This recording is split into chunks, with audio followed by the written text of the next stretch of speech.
Okay. I'm going to have to close this out. Okay, awesome. Or I'll mute it. That's what I have to do. Okay, so hi guys. Welcome to night 2 of the virtual festival. It is so good to have you here. I'm just trying to get back to my actual screen of me. There. I'm here with Sydney this evening. She's our moderator. There we go. There we go. There we go. Hi. Hello. Everyone else can see you. It was just me that couldn't. I'm trying to figure out how I can see myself. Yeah. So yeah, Sydney, thank you so much for hopping on here and being like brave to say hi to the world. No worries. Hello. So yeah, and like you're just like volunteering, stepping up, helping us out here with the virtual festival. I appreciate that so much. Deviter had to step away tonight for a very good reason. Deviter's birthday is today. So she's out celebrating with her family, and yeah, she'll be back tomorrow evening. So I want to dive right in because our first guest tonight is not actually live. I spoke with her earlier today and recorded our chat. But I'm very excited to share with you the chat because it was so good. So our guest is actually Jessie McKittrick. She's based here in Edmonton. She's super, super talented. She's a knitwear designer. She has been published in publications like knitwear, knitting pattern publications all over the world. You've probably seen her designs, even if you're not familiar with her name. And she specializes in a really cool niche of menswear designs. And as she talks about in this interview, menswear isn't necessarily based on a gender, it's based on a sizing preference. And so I think it's so cool the way she works herself into this.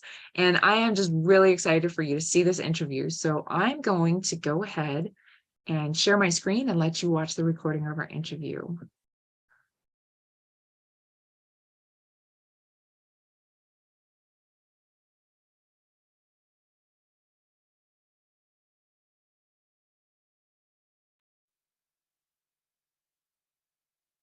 It's just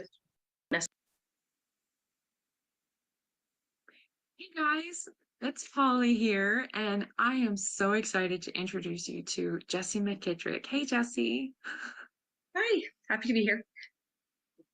I am so excited to have Jessie here because Jessie is a very well-established and very talented knitwear designer based here in Edmonton. Jessie has a unique specialization. She specializes in men's knitwear, but she also just in general is an amazing knitwear designer. And I'm very excited to have her as an instructor here with the Edmonton Fiber Frolic. I had given Jessie a bit of a difficult task. Well, I thought maybe a difficult task because I'm obsessed personally with sweaters that have unique sleeves. I follow a lot of fashion bloggers, and I love it when they come up with sleeves that have like ruching or interesting cables on the sleeves. And so I'd asked Jessie to come up with a workshop that gave ideas and ways to make really cool sleeves on sweaters. And she came back with a workshop title, 50 Ways to Sleeve Your Sweater. And so Jessie, I'd love for you to tell us how you came up with that workshop title and what our workshop's going to be about. Sure. Well, going over a lot of different types of sleeves in my head and also really enjoying puns, I wound up titling it with a reference to Paul Simon's 50 Ways to Leave Your Lover, because there must be 50 ways to sleeve your sweater, right? Looking at the basics of how a sweater is constructed can give you a lot of information that you would need to make interesting modifications and have fun with it. The way of I like to look at a sleeve is it's an answer to the problem that is the shoulder. The shoulder and how it attaches to our body makes it just a little bit complicated to work in sleeves into a garment. There's a lot of different ways that's been addressed over time, both in woven or knits. So yeah, for this class, I've been looking at different ways you can do it with knitwear, though it is also applicable to crocheted sweaters as well, to a large degree, because we're looking at the basic shapes rather than the individual stitches, though we can discuss, of course, fun embellishments of all sorts as well. That is awesome. So actually, that's a question that I wanted to ask you, Jessie. How multi-craftual is this class? Is this something that a crocheter could take, or is this really just a knitting class? Oh, absolutely. It works for crochet as well. While I'm coming at it primarily from the point of view of a knitwear designer, I do also do a fair bit of crochet. I started crocheting before I even began knitting, actually. And the actual shapes for sleeves generally will be similar across both. It's just a question of how you approach the actual construction, but not necessarily as big a difference in terms of how you work the schematic or plan out the design. So. Awesome. Okay, so here's a crazy question. Are you going to talk about underarms? Because like so many times, whether you're following a pattern or just kind of like being a maverick on your own, they can get like so gapey or messy under here when you're trying to attach things.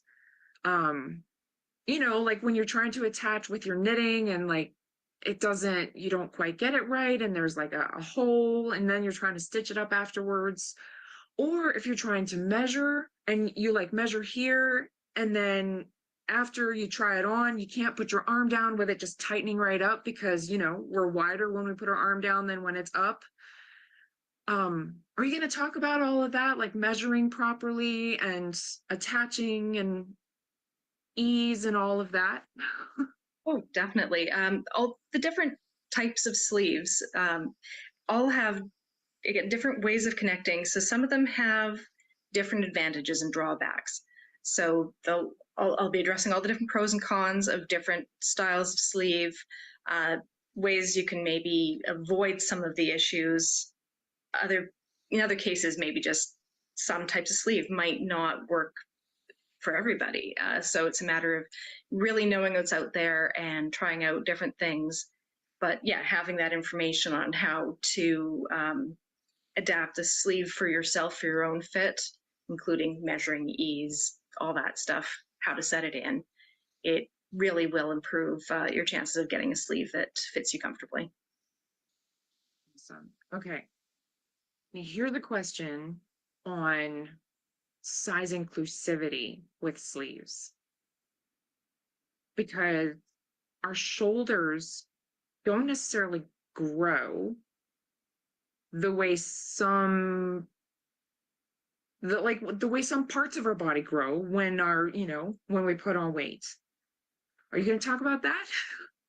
Oh, yeah, for sure. It's one of those things where when you increase the size of a sweater, you can't just add the same amount all over the whole thing. There's proportions, and of course, even if you're working from sizing standards, I mean, who is that standard fit person? It's good to know that there's a sizing standard some things are based on, because then you can look at the differences between your sizes and that size to see what works. But yeah, knowing how to make the modifications that you personally need is a very good tool no matter which sweater you're making. And yeah, we'll want to talk about that for sure. Do you feel like you're in the hot seat yet?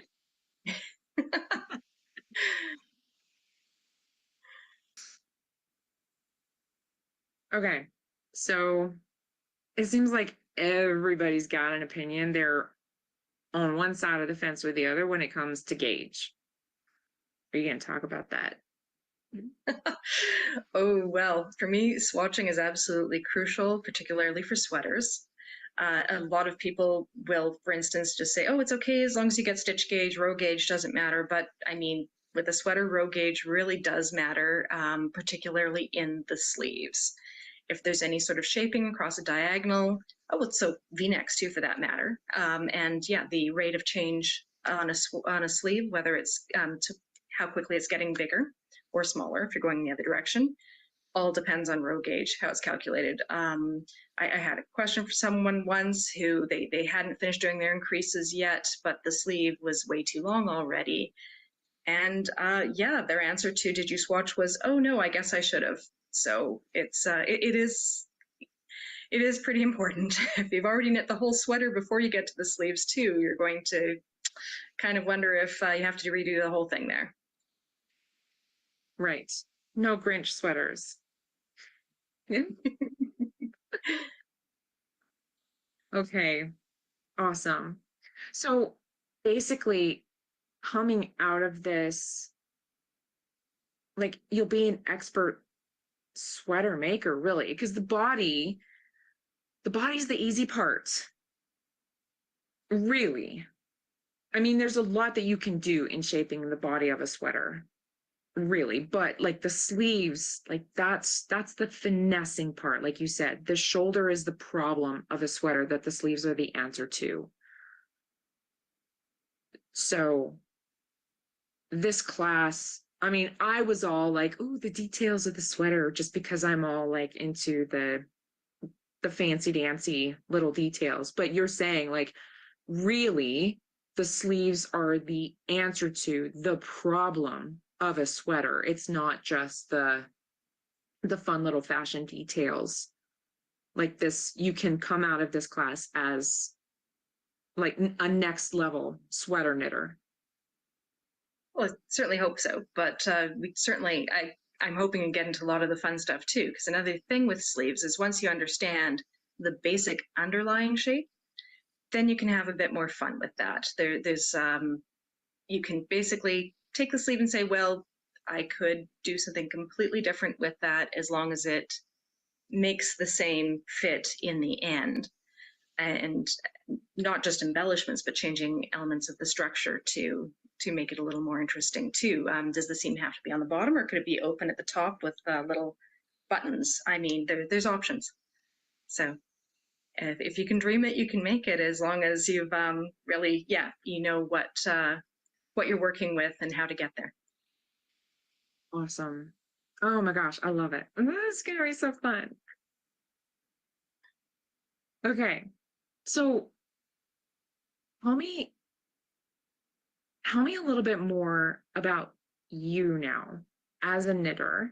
Because I had mentioned at the beginning, like you have a specialty that's a little different from a lot of knitwear designers. Because you work in designing men's sweaters, men's wear, men's knitwear. Tell me a little bit about that. Like what pushed you in that direction? Oh, I'd been designing a few sweaters for magazines, and I started to find I had a bit of better luck, particularly with interweave, if I sent them a men's sweater. That they were looking to have more men's sweaters, and yeah, most of my submissions that I sent got a yes, please. So, and once the exclusivity period has passed for the pattern, you have the rights back to that so that you can also sell it. And I find my men's patterns that I did for interweave sell a lot better than any of my other stuff, any of my self-published stuff, or any of my women's wear. So I thought, well, I mean, you know, why fight it? It's fun. I enjoy coming up with some fairly classic looks that people like making for others, and yeah, the masculine style is pretty fun. Yeah, that's awesome.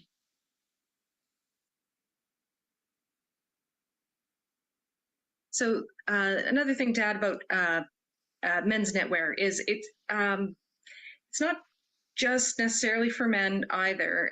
The thing is, what I'm doing is I'm doing the sizing setup for men. When I say it's a men's pattern, it's actually for anyone. If you just need to know what the sizing standards are to know if it's going to fit your body, whether your body fits more according to female or male sizing standards. You can, as the details themselves, I mean, you can always make them more feminine or more masculine according to what you want. But the main thing is to know things like this is a sweater done according to men's sizing standards. So it's going to be a bit wider across my shoulders than actually fits, even if it fits around the bust. So that you can see a little bit that the set-in sleeves on it are a little bit poking out. I just tug them down a bit. My sleeves are too long, but that often happens for me on women's sweaters too. So it's more a matter of looking at the schematic and a pattern and deciding, does this work for me, than really worrying too much about whether it's tagged as male or female on the search. But a lot of people do seem to find that they have trouble finding men's knitting patterns, whether it's for themselves or someone else. And I'd say it can be a bit tricky, but I'm not sure if people are really getting into the more advanced features of Ravelry when they're looking for them. And of course, if you can't go on Ravelry, I get headaches now when I go on, so it's become more difficult for me to find things. I mean, I guess looking through various hashtags on Instagram can be helpful there, but yeah, the advanced tags, if you can go on Ravelry, can really, really change your search for the better. Yeah, absolutely. That's a really good point. With the, like you said, the schematics of the pattern. I have wide shoulders, being a very, like, I'm 5'11", so I'm very tall, and I have wider shoulders, and very long arms. So I'm always having to modify patterns written for women. I should probably look for patterns written for men. I bet that sweater that you're wearing, because you said that's a sweater written for a man, right? I bet that sweater would probably fit me much better than any pattern written for a woman. It's possible. Just, yeah, definitely worth comparing the schematics to something that fits you comfortably or to your measurements. Yeah, exactly. So for your patterns in particular, where can people find you? Well, I've wound up putting everything just under my name. So Jessie McKittrick, whether you're searching through, I have a shop on PayHip as well as through Ravelry. I'm on Instagram. I have a page on Facebook, which I occasionally pop into. Also on Lovecrafts in the UK. So there's quite a few places you can find it. But yeah, Jessie McKittrick, just searching for that. Beautiful. And Jessie McKittrick, I know I have made this mistake. It's only one T in McKittrick, right? That's right. Yeah. Beautiful. Okay. Yeah. I'm very much admiring that sweater. Is that sweater made with Ancient Arts yarns? No, actually, this one was Blue Skies. Okay. They used to be Blue Sky Alpacas. They changed their name though, didn't they? I think it's just Blue Skies now. But it's a worsted weight. It would work with Lascaux worsted if you did want to use an Ancient Arts yarn. I actually swatched with Ancient Arts Lascaux worsted to send it in. Send the swatch in to interweave, but they assign the yarns based on the right balance they need for that issue and which advertisers they're promoting. So yeah, that's part of that. But yeah. Well, and the reason I ask, of course, about it being an Ancient Arts yarns is because of the work that you do with Ancient Arts, being their design coordinator. Yeah, it's, and of course, Ancient Arts being our one of our presenting sponsors. That's, we've talked a bit over the summer about, the plans in the works for the future with working with the fashion show and so on, and of course with the workshop upcoming. And so yeah, working with Ancient Arts as their design coordinator, that has to be so much fun. It's definitely a fun job. It's pretty interesting. Keeps me pretty busy. Every day is a little bit different, which is one of the things I like about it. Sometimes I'm working on the patterns, putting them into layout and reviewing to make sure it matches the style guide. Other times I'm connecting with the technical editors, making sure they get the patterns, answering their questions, coordinating with the designers, talking to designers we might want to do a project with, or answering the questions, sorting out yarn for projects, which is fun. I always love helping to pick colors, coordinating with Caroline on that, and we have a good discussion about, hey, how about this and this? And if we're doing a collection, of course, we want to make sure that we have it look nice together, but have enough variety for fun too. So Yeah. Oh, that's so awesome. Have you had a chance to do any like swatching or design work with their brand new Viking yarn? oh yes, yeah, I have a piece I'm working up right now for Herlick, and it's come out pretty well, and I still have to weave in ends, but nearly ready. A few finishing touches, and then writing up the next draft of the pattern. But yeah, yep, it's really nice trying out new yarns before they're quite ready. It's always Mhm. kind of exciting, sort of exploring them and thinking, okay, what can we do with this? Yeah. Yeah, I got to photograph it for the swag bags. Um, I didn't, she offered to send some up for me to play around with, and I just with planning everything, I was like, no, it's okay. I won't have time to play with it anyways, but but photographing it has been lovely. It is such a nice yarn. I'm really excited for everyone to be able to get their hands on it at the Edmonton Fiber Frolic. So, It is gorgeous stuff.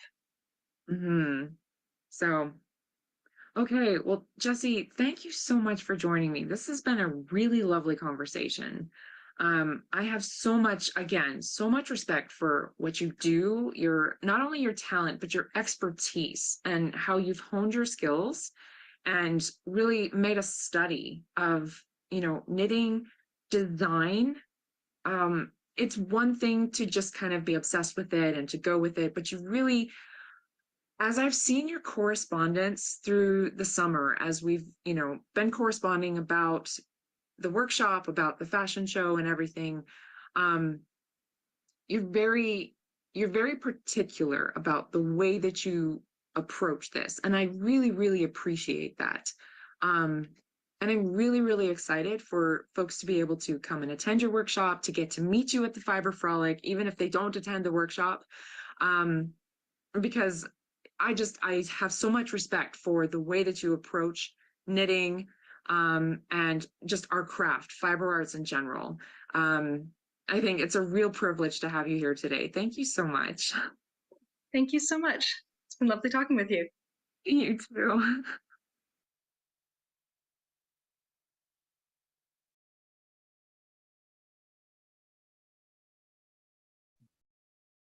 Okay, so that was Jessie McKittrick, and like I said, it was obviously, I enjoyed chatting with her. It was a really good conversation. So Jessie's going to be one of our workshop instructors, like I said, in the interview. So, yeah, and like I said in the interview, I should have put together like a slideshow of what I had in mind when I said, hey, like put together a workshop for sleeves, because she took it in a direction that of course, she took it in a direction of like, let's make people better sweater makers, because that's who Jessie is. And I had in mind all of these like fashion bloggers with their out of this world, like crazy embellished sweater sleeves. And I was, and she was totally like, I'm going to make better sweater makers out of this workshop.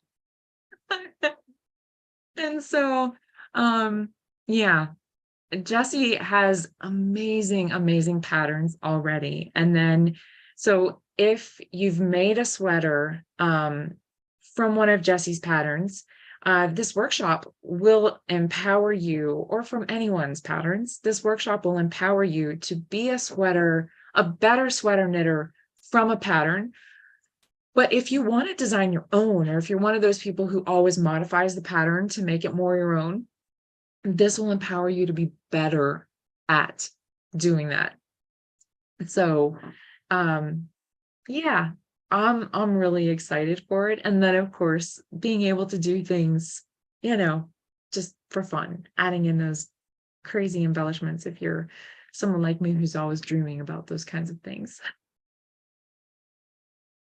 So, yeah, that's Jessie. And I assume that Sydney has been putting notes in the chat for anyone who's looking for Jessie's contact information. I know she mentioned like she has her patterns on Payhip, she has them on Ravelry, and then on Lovecrafts if you're in the UK or here and just want to be able to get them through the UK connection there through Lovecrafts. So yeah, and of course, if you're going to be at the Edmonton Fibre Frolic, she will be there. I just feel like we're so privileged to have her as an Edmontonian. So we have a lot of great designers here in the Edmonton area. So I feel very fortunate that we're able to network and connect with so many of them. I actually was able to send out a few swag bags to some Edmonton area designers today. So if you're one of those people who likes to get swag, you're going to want to keep an eye out on some of the local Edmonton designer social media pages and podcasts. I know that Jolene with Jolene Knits a Lot has already done a swag bag giveaway, but yeah, there are several more who will be in the next little while. So I'm very excited for that. The vendors who contribute to these VIP, we call them the VIP giveaways. But the vendors who contribute to those, like they give such beautiful things because they make such beautiful things. Like the vendors who are part of the Edmonton Fibre Frolic family are such amazing artists. I have, again, like I said about Jessie, I have so much respect for what she does.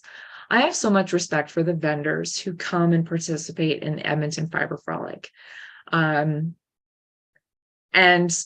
I want to take a little bit of time right now to actually talk about that, because if you follow the Edmonton Fibre Frolic on social media, you've seen like the posts that get made. We do a profile on each one of them with their artist statement and pictures that they submit to us. And, back in the spring, I did more like live conversations on Instagram Live where I would, connect with a vendor and maybe talk about them, what they are, who they are, what they do. And I have not been able to do that as much this fall as I was able to do in the spring. And so I feel sometimes like sometimes that message of how much I respect and love the vendors that are coming, maybe that message has gotten lost. So I really want to let you guys know from my heart how much I love and appreciate these vendors who are coming out here.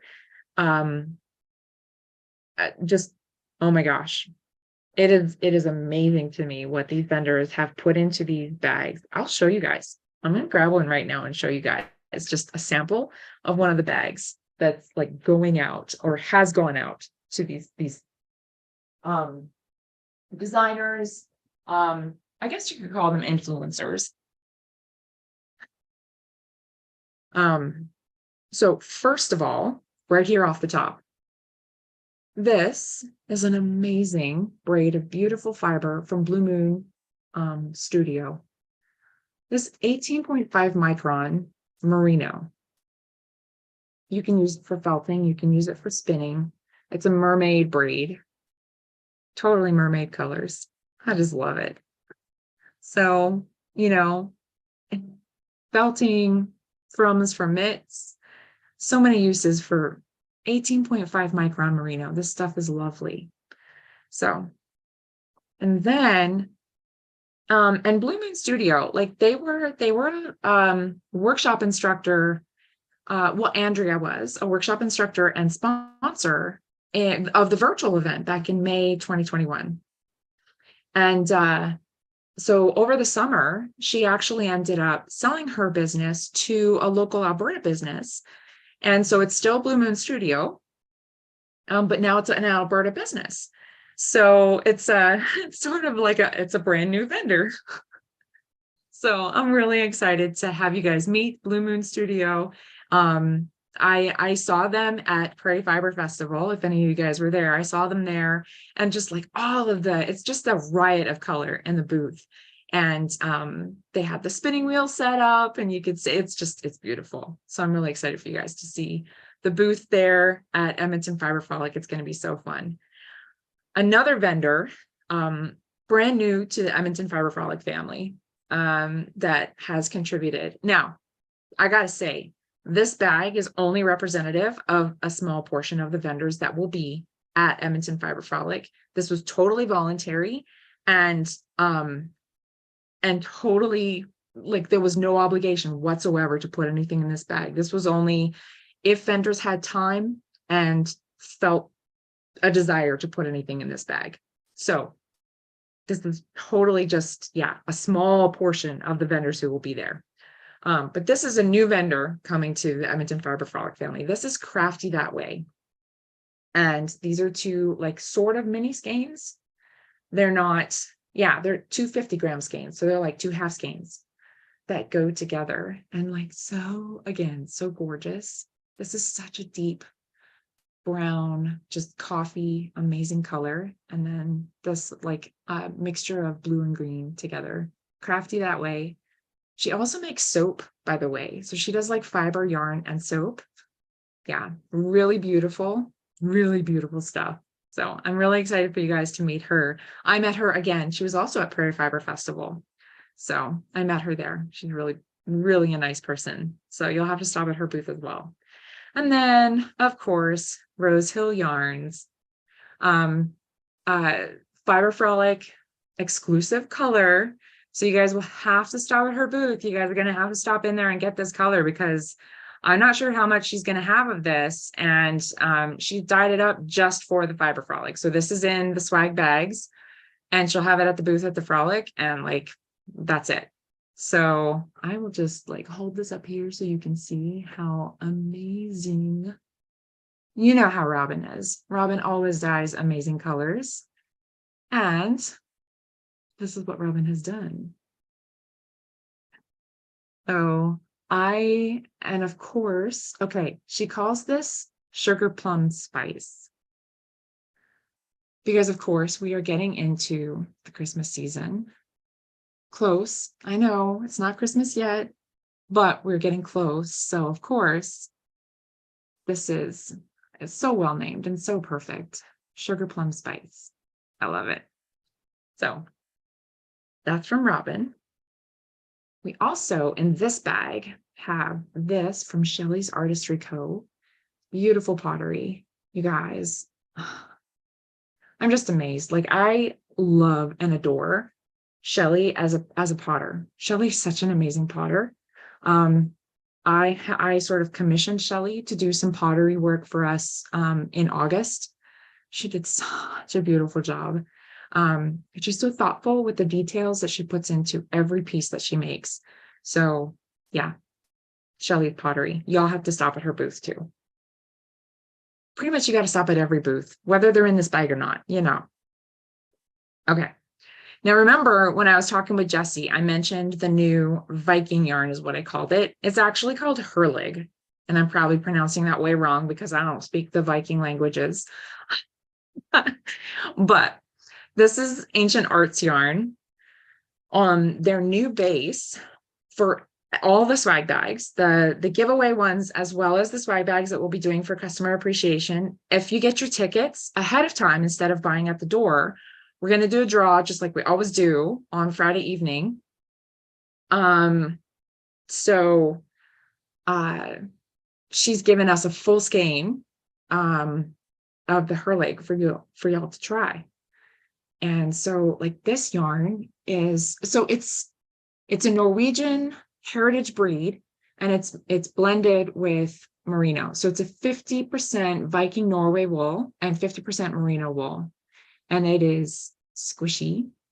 You can tell it's not all merino, but this will be really fun to swatch up and to really like to work with. So, and the way that it takes dye, you can just tell. Yeah, this is one of those like watercolor bases, you can tell. So anyways, this is really, really lovely yarn. And I'm really excited for you guys to see it at the Expo Center. Gotta say, the light at the Expo Center, I know the Italian Cultural Center was better than, where we were at Terwilliger Church back before the pandemic. And it was like, okay, well, the Italian Cultural Center is so much better than where we were at Terwilliger Church. Like, we graduated up, right? But the light at the Expo Center, we have graduated again, y'all.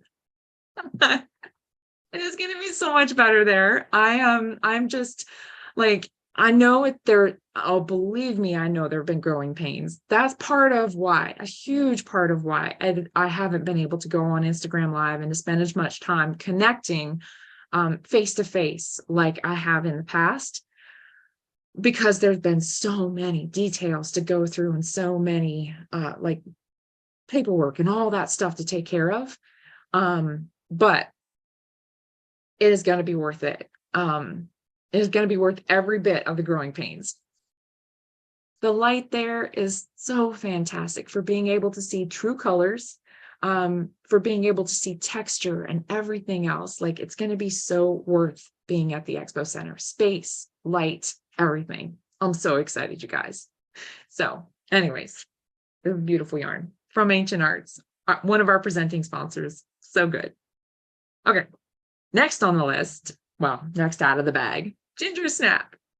So Gingersnap has given us this beautiful skein. Now, they gave us a few different colors. So did Ancient Arts. They gave us a few different colors of their her-leg yarn, but Gingersnap gives us a few different colors of this tweedy gorgeousness. And this feels like it's merino as well. It just says tweedy DK. So it's DK weight. Oh, it does say superwash merino with Donegal naps. And y'all, it feels amazing. This is so nice. So this is a really beautiful, like sunshiny. Oh yeah, she called it sun. But yeah. This is really, really lovely. And I tried to put stuff that I thought would be pretty, like color-wise, together. Yeah. And these are both DK weight, but texture-wise, they're probably not. Yeah, you probably wouldn't want to knit with them together, but you never know, you could. But yeah, this is really lovely. I mean, every Gingersnap yarn is lovely. So there you go. That one from Gingersnap. And then some of the bags also have, well, you'll see when you see them on the podcasts and the giveaway, like Instagram, whatever. Like there's like a really soft pink, and there's like a really dark, like wine red. Yeah, really beautiful colors. So, and then okay, this is from Isabelle Gosselin Design. She's a new vendor to the Fibre Frolic family, and you could please, such a talented designer, such a talented maker. Y'all have to come out and see. I mean, seriously, I rave about all of our vendors, but these are little stitch markers. They're leather, they're adorable. Isabelle is a bag maker. She makes gorgeous bags, not just leather bags, but I believe she makes leather bags too. The bag that I had the privilege of photographing for the Supporting Each Other giveaway, which I will announce a winner for later after the virtual festival ends, by the way, if you were on Instagram and did the giveaway. The bag I had the privilege of photographing, she did out of like this beautiful white canvas, duck canvas, I think. I don't know. I wish I knew more about fabric. But she had like indigo dyed it. Gorgeous, gorgeous stuff. And then she sewed it. It was like this amazing little like backpack It was so, so cute. And then had like leather details. It was amazing. So anyway, y'all got to check her out. She is going to be at one of the plein air tables going down the middle of the aisle, kind of like a mall kiosk. Totally worth checking out her table. Okay. Cup from Crafty Bones. So this one's a mug. And I believe that she actually had, so this, I believe, yeah. Okay. So let me get the light out. There we go. So she calls this a tiara. So this is a crochet chart. So if you're a crocheter, you're probably familiar with crochet charts. So she digitally reproduces crochet charts and designs them and then puts them on cups. And I just think that this is so pretty. So this is a mug, obviously. It's just a ceramic mug with the tiara on it. It's on both sides. So left or right-handed, she's got you covered. And so, yeah, you can take your crochet with you wherever you have coffee or tea. Okay, now this one is one of my favorites, but it was so hard to photograph because the way this woman creates depth of color, so amazing. This is small fish yarn. And yeah, I can tell just looking at the camera or my reflection in the camera, you cannot see in the camera how beautiful this yarn is. The eye can see better than the camera can. I'm gonna try. Yeah, no, you still can't. There is so much color in this yarn that the camera can't see. Small Fish Yarns. Jeanette only recently got started as a dyer, or at least got started selling as a dyer. But I swear, either she has a lot of experience or a ridiculous amount of talent, or both. This yarn is so amazingly beautiful. Y'all have to check out her booth. She's an Alberta dyer, I believe, based in St. Albert. Yeah, I mean, guys, there's like this here. The camera, at least from what I can see here, does not show you the depth of color. Like there's magenta in here. To me, it looks rather blue. It does not in the camera, what I can see, it does not look blue in real life. This is amazing. So, and I have to say that's the same for several of the yarns. Like the her leg yarn, even this, even the Gingersnap, I have to say, like it doesn't show the true amount of yellow that's on here. But anyways, yeah, these yarns, you got to just come see them in real life. Okay, now here's the most adorable mini skein from Over the Moon Yarn. I got to know Caitlin from Over the Moon Yarn actually at the May Fiber Frolic. She was a volunteer. And yeah, I was so excited when she decided to come and be a vendor for the fall Fiber Frolic. I love these mini skeins. So there you go. Like so much fun color all together in one mini skein. This would make so much fun color work. If you're into like stranded color work or anything like that, this would make such fun color work fit.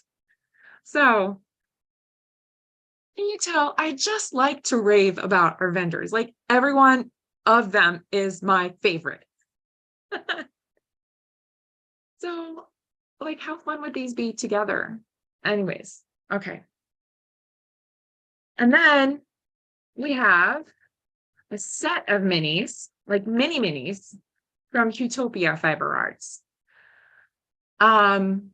Again, and it's hard because they're in plastic, so I'm trying to like not let the light reflect off the plastic. But a set of mini minis from Utopia, and with me trying not to let the light reflect off of them, you can't see how much color is actually in each one of them. But there are lots of like little flecks of color in each of them. Again, so fun. Y'all have to stop by her booth too. Because same thing, she's a small batch dyer, really specializes in doing small batches of colors, and she sells out. So y'all got to make sure you stop by. She's not at a booth. She's at a plein air table. So y'all got to stop in because she'll be down the middle aisle. We'll be releasing the floor plan soon so that you can make sure you plan out your day, plan out where you're going to go, And yeah, you got to stop in at the places where you really want to stop in, your favorite places first. So, okay. This one, if you're subscribed to Numana Yarns newsletter, you've already seen this colorway. And I think that she released it. Yes, she did. She released the naming contest on Instagram and told people, like, you have to go sign up so that you can, or you have to go email so that you can sign up for the naming contest. But Numana Yarns is doing a naming contest for this colorway. She does it for every live in-person show. She dyes up a new colorway and she has a contest to name that colorway. So this is the colorway. And I love this colorway. Yeah, okay, you guys. I, again, feel like the camera cannot see how much color is actually in this. That's a little better. This is just so full of color. Like, there's turquoise in here, there's purple, there's magenta, there's green, there's so many purples. It's so good. So, and I honestly, for some reason, I cannot remember what the prize is if you win the naming contest, but I'm sure it's good. So head over to Tammy, it's numanayarns.com. Head over to her website, enter the contest. And like, get some of this yarn. Okay. It's quite a haul of yarn in these bags. Okay. This one, that yarn habit. So this is a bulky.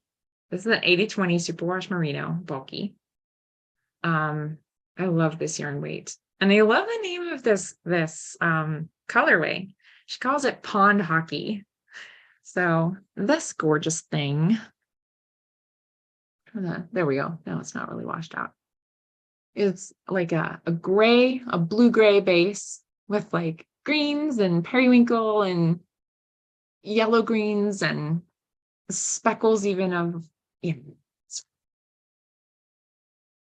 I've gotten to know Tara a little bit as we've been doing the Stephen West MCAL, which, by the way, if you're doing the Stephen West Twists and Turns MCAL, even if you didn't like come along with us for the ride, bring it. Even if it's not finished, bring it, because they're doing like a whole, in the Gathering Threads Lounge, they're doing a whole like photo booth thing and like post your pretties on Instagram and all that stuff. It's going to be so much fun. So bring your MCAL, even if all you've done is the first clue, bring it. It's going to be fun. So, yeah, I got to know Tara a little bit while we were like on Zoom for the MCAL. And, yeah, it's been really fun. Tara's such a sweetheart, and she's been working like crazy on like getting advent calendars out right now and all that stuff. But she got this to me for all of the swag bags back in September. And so I'm really excited for you guys to get your paws on this bulky weight, along with all the rest of this amazing stuff. So, okay. This is her Leather Co. Alyssa is such an amazing, talented vendor. Also from, I guess it's not technically Southern Alberta. I believe she's in Airdrie. Maybe it's Calgary, like proper Calgary. Okay, yeah, she says right on here, lovingly made in YYC. So proper Calgary. She makes the most beautiful leather goods. Like, this is so soft. And she sent me an assortment of leather, like coin, like this is probably not a coin purse necessarily. Nobody really carries coins, like Notion pouch, right? But she sent me an assortment of different like pouch sorts of things to put in these bags for the giveaway.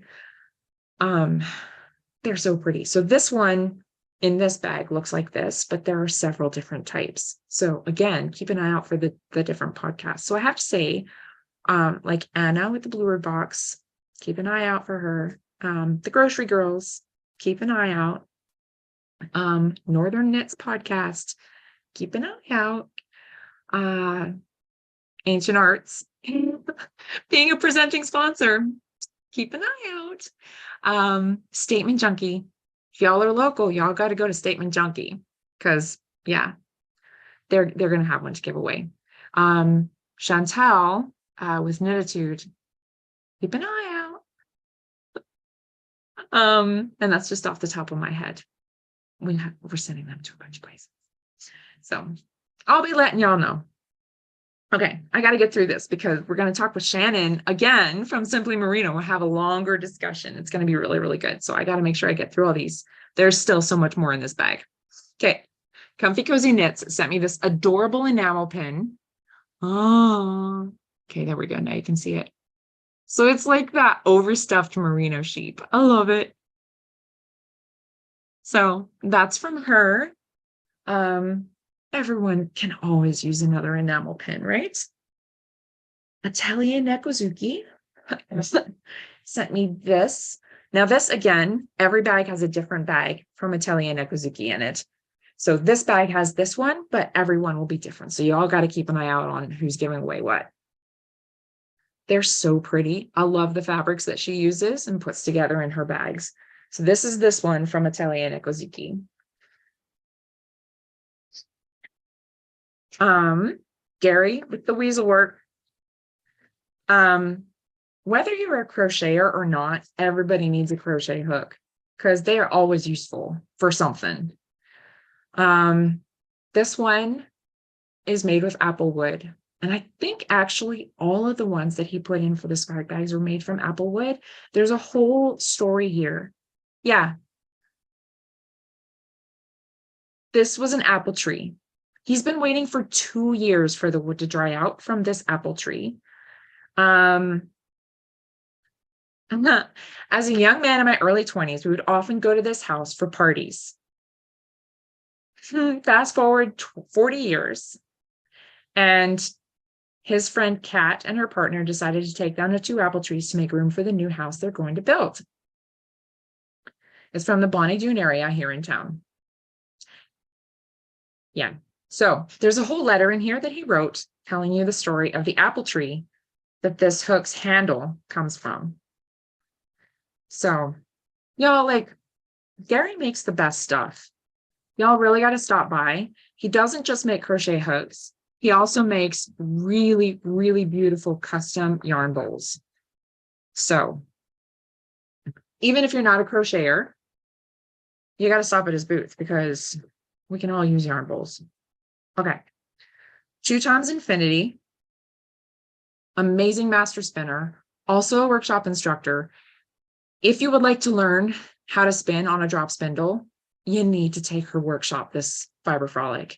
I've had several requests even at the virtual, when we did the virtual, I had several requests for a class, a workshop on drop spindle. And we didn't do it in November, and I got more requests like November last year, and I got more requests, and we didn't do it in May, and I got more requests. So this November, we're doing the workshop on how to spin on a drop spindle. Ilana is a master spinner. She's an amazing instructor. I've attended her workshops, and every single time I'm beyond impressed with the way that she instructs her class. There's a difference between someone who really knows their stuff and someone who really knows how to teach. And Ilana is both. So y'all got to take her class, but she is also an amazing fiber provider. And this is a little bit of fiber from Ilana with 2timesinfinity. So this will be in the VIP bag. This is a beautiful little bundle of fiber. This is called Carrot Rainbow. It's 87.5% merino and 12.5% Erie silk. So that's from Ilana with 2timesinfinity. Okay, just a few more things. Oh my gosh, we're almost done. So this is the needle felting kit from the General Bean. And if you were on last night, you got to see their trunk show. So this is a little mushroom. They showed this in their trunk show last night. They showed an actual, like, Jamie held up the box, and then Mike held up the little mushroom. It was so adorable. So this is a needle felting kit. Now, they gave various needle felting kits for the giveaway bags. So you may get a mushroom, you may get something else, depends on who you win from. So like I said, you got to keep an eye out. But this one's a mushroom. And finally, almost finally, okay, Sleepy Sheep Workshop gave us these awesome little progress keepers. So this one is a little chickie. And yeah, this one, she gave us, some of them are more uncouth than others. This one's a little less uncouth. So, and then Little Blue Fiber Studio gave us this beautiful set of a, there's an enamel pin in here of the Little Blue Fiber Studio. I don't know why, I can never remember whether it's a goat or a rocking horse, but an enamel pin. I'm not going to take it out of the bag because I am running out of time. And then a little like a wooden button and a needle gauge. Awesome. Always useful. And then the Fibre Nook measuring tape. Always useful as well. Always something I am losing. I don't know, maybe I'm the only one, but then, okay, last thing. Woo! I got through it all. Crafty Bones. Now, Crafty Bones, she already gave a cup. I showed you the mug. But she also works with leather. She makes those like suede soles with like she puts sheepskin on the suede soles so that you can put like soles on your slippers, knit or crochet slippers. And so she made these keychains out of leather, and they have a little mountain stamp that's very hard to show in the light here, but a nice little keychain. So there you have it. And then of course the bag itself, which if you win it beforehand, then you can stuff it with stuff at the Edmonton Fiber Frolic. Alpaca My Bags. Mr. Snap that gave us this. So there you go. And I'm gonna, Shannon Dixon is here in the waiting room, so I'm just gonna let her in and we can have another chat with Shannon Dixon, learn a little bit more about what she does and what drives her passion with Simply Merino.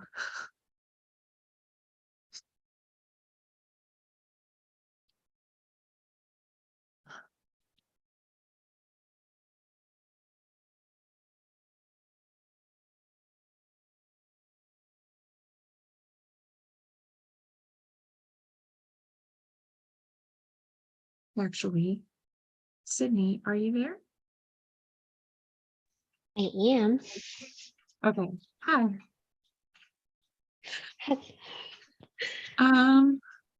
Okay.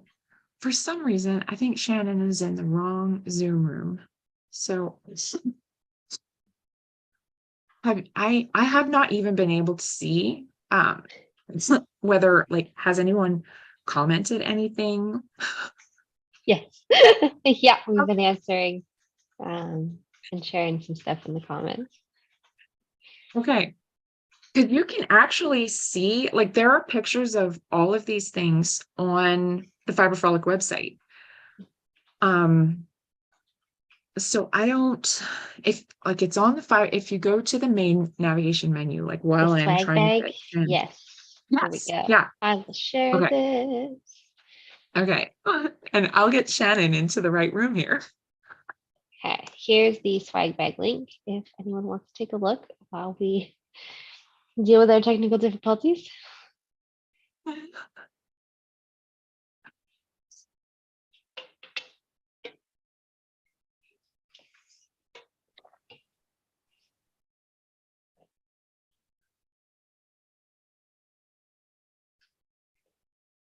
So I know I kept saying like, oh my gosh, I don't know how well you can actually see the color. Is that just my screen not reflecting things back to me well? Can you actually see colors okay?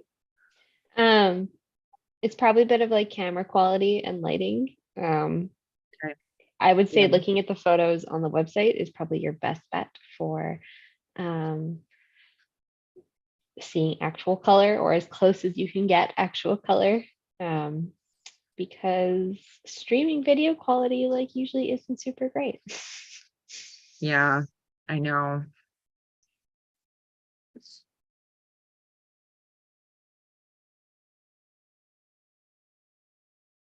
I mean, even with like the not great quality, you can tell it's like amazing colors. Yeah, yeah. It's and I know I'm like every single one. I'm like, oh my gosh, this one's my favorite. No, this one's my favorite. The mermaid tail fiber braid is so pretty. Yeah, I know.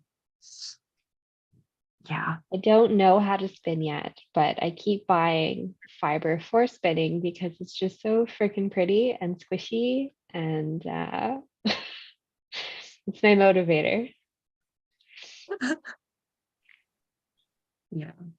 It's yeah, I love spinning, and I love like these super fine like that like really nice fine merino. Well, just I shouldn't say that because I love the nice fine merino, but then I also really love like the heritage breeds that like you can really feel that like crunchy texture going The, through like your fingers, the super sheepy. Yeah. Yeah. I am like all about local yarns and Canadian yarns. Like I'm really excited for who's it Long Way we call it Homestead. Long Way Homestead. I always want to call it Longstead Homestead. I'm like, that's not it. But I'm super excited for them. Yeah. Yeah, there are going to be several vendors there who have, and that's the thing, like this is such a small sample of the vendors and the types of vendors that are going to be there. Because like we have Riverside Farms coming, who again, like she raises Gotland sheep and they have such a different texture from anything that's in this bag. And she brings everything from raw wool straight off the sheep to Ooh. finished yarn and everything in between, right? Um, and we have like Rosebud River Fiber Mill, who I believe same thing. They're a brand new vendor too. That, well, to me, I think they might have been a vendor before I took over. I'm not sure. So, but yeah, it's my first time meeting them. So, but I believe that same thing. They'll have everything from the raw fiber straight to the finished as well. So just like so It's much. so cool. The range of what you can get. Yeah. Yeah. I definitely got a 2-day pass because I was like, I feel like I'm gonna be too overwhelmed the first day, and I'm gonna have to go back to like take in more. Yeah. Yeah. It's definitely a 2-day. Because even like the first, like in May, I felt like a lot of people were like, wow, I didn't get a chance to see everything, and everyone felt so rushed. Mhm. So yeah, it's definitely worth doing the 2-day, like, and because also there's so much to do, like the guilds Yeah. will be there with the demonstrations. You can learn, and like Joe's Yarn Garden is going to be there with actual like weaving equipment that you can come and like there's so much variety. It's not just like the yarn. There's going to be embroidery, like Floors and Floss and Twilight Stitches are going to be there with embroidery kits, and Little House of Macrame is going to be there, and Joe's Yarn Garden is going to be there with the weaving equipment. And there's just such a variety. You'll have so much to learn at every booth. Yes. Yeah. Oh, I'm so excited. It's gonna be so good. And like the courses too is just like so cool that there's workshops and like talks while you're there. Yeah. I'm super pumped. Yeah. Yeah, and that's the thing too, right? Like you can, and that's unless they fill up beforehand, like you'll be able to, while you're there, make the decision like, hey, actually, I do want to go to this talk. Let me just, head back to the box office and grab my ticket. So, and I think same for, sorry, is because Shannon did text me. She was like, okay, I'm coming. So yeah, I'm wanting to, because I know like in May there we go. Yeah.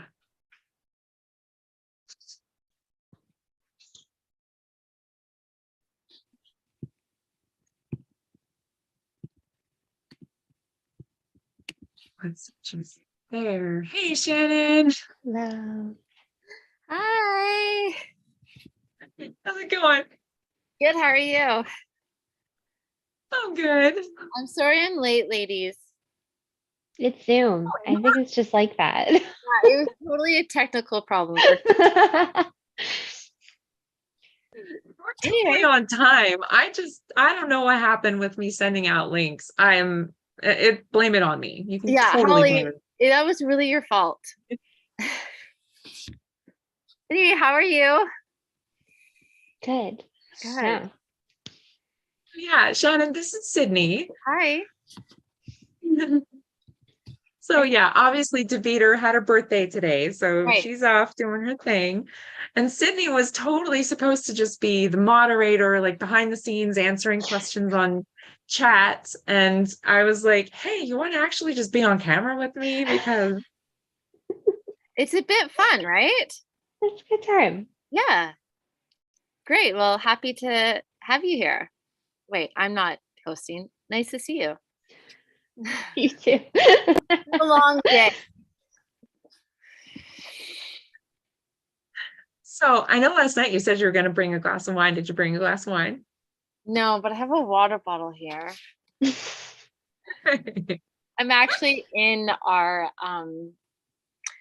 packing space at the moment, so it's not very. Actually, I think I have a beer here, but no wine. It's like it suits more of a beer than a wine in this location. Yeah, Yeah, that makes sense. yeah. But no, I'm drinking water at the moment because I have a lot of work to do tonight, so I need to be productive, and maybe at the end I'll have a beer Yeah. or not. Yeah. No, I hear you. Oh man. It's like, okay. So I feel like we covered a lot of ground, but it was fun chatting from like the North American cross-border perspective last night. Yeah. Um, and especially having like right after you, Anna jumped on Oh, cool. and was talking about, like how she started Long Way Homestead right after having Bad Annas. And like, did you know her when she was in Vancouver with Bad Annas? Okay. No, we have a mutual friend, two mutual friends, but I didn't know her, and she only moved a few years ago, but I feel like, oh yeah, we never crossed paths in Vancouver. I wish we had, but we didn't. She's lovely. And like I said yesterday, she's just a wealth of information and so good to know Yeah. and very Yeah. busy. Yeah, I thought it was funny because she was like, yeah, I started my yarn store in Vancouver thinking that I would only carry yarn from within 100 miles. Mm. And I'm just like, oh my gosh. I was like, were you insane? Yeah, it didn't work, did it? Like I feel like that. No, it didn't. Yeah. And then she went to just make her own yarn Yeah. and sell Yeah. her own yarn. Yeah, exactly. Because I mean, that's basically what you have to do if you want to just have yarn from within 100 miles. That's crazy, right? Yeah. Yeah. It'll So change, and Anna's doing the work that needs to help it change, right? exactly. Yeah, she's such a force of nature. I Yeah. know. I know. I hope to meet her. Well, we're going to try to work together a lot, so I'm sure we will meet each other at some point, but I'm sure our paths will cross for sure. I hope anyway. Yeah. Well, I'm really, because like you barely skimmed the surface. So I'm really glad that like we have this second opportunity to chat, because like you started talking about that passion that drove you to this point. Mhm. And you said like you studied ecology. No, I had my Bachelor of Geography, but it's more like it's not studying maps, it's more about like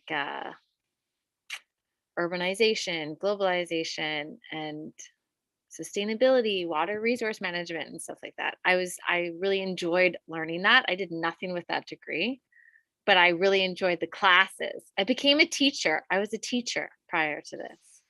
We have a similar Okay. background, Shannon. Oh, really? Okay. So you I know what don't I'm also saying, I also don't work in ecology.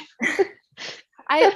But it was so great to learn, and I learned so much about it. But really, I'm not really sure what kind of job you could do with it, right? I worked outside in like northern Alberta, and after one winter, I was like, yeah, not about working in -30 anymore. Were you doing GIS? Is that what you were doing? Caribou monitoring. So Okay, I was, yeah, getting wildlife cameras off of trees. cool, but hard, but yes. Yeah. Well, that's cool. Yeah, it was, again, I loved learning it, but I didn't really do much with it. And then I became a teacher with that as well. But anyway, it's not really a long story, but that's kind of how it came to be. But that's what got you thinking along these lines of like something needs to be done differently. No, okay. So this story Okay. of my business is, so I was a teacher, and I befriended a lovely woman who, at the time I had no kids. I was pregnant with my first kid, and she has 3 kids, like always came to school very beautiful and put together. She was just amazing. And she started the business in 2010 because her husband is from New Zealand and her mother-in-law was a merino wool supplier. So she helped with all of that. And my friend Jill started it because at that moment in 2010, it was really hard to find any pajamas without chemicals. And if you know anything about the apparel business, because I feel like I'm like the apparel person over here. You guys are all fibers and yarn, and I'm like, I don't know what you're talking about. No, I just joke. I do. But anyway, so chemicals in pajamas, it's mandatory unless it's stated on the garment that it has to be chemically treated for fires until age 14, so like size 14. But this chemical can be anything. It's not regulated. It can be hundreds of different chemicals, but it has to be chemically treated pajamas. So if they're not chemically treated, you have to have a tag that says that they're not. They have to have a certain size. But in 2010, it was very hard to not to find any pajamas chemically treated. So not chemically treated. So anyway, merino wool is a natural fire resistant fabric. So she started making pajamas, and she made them in New Zealand at the time. And it was a very small business. She had a few products, and she did it out of her home, and it looked very easy and like manageable. And so anyway, I had my son, and he was 1, and she was over at my house hanging out, and I asked her about the business, and she's like, I can't do it anymore. I like, it's not working for me. It's too much. And then I was like, well, what if do you want to see it grow? Like, do you want to see it shut down? Or and she's like, oh no, I'd love to see it grow. So my husband and I bought her inventory, which was a few $1,000s, and we had a huge learning curve. So we stayed with her mother-in-law is still our merino wool supplier. And then at the time, everything was made in New Zealand and that was shut down. So we had to find manufacturers here in Vancouver and made everything local. So we had many years of like figuring things out because I was a teacher. You know, I had no idea about any business or apparel or anything.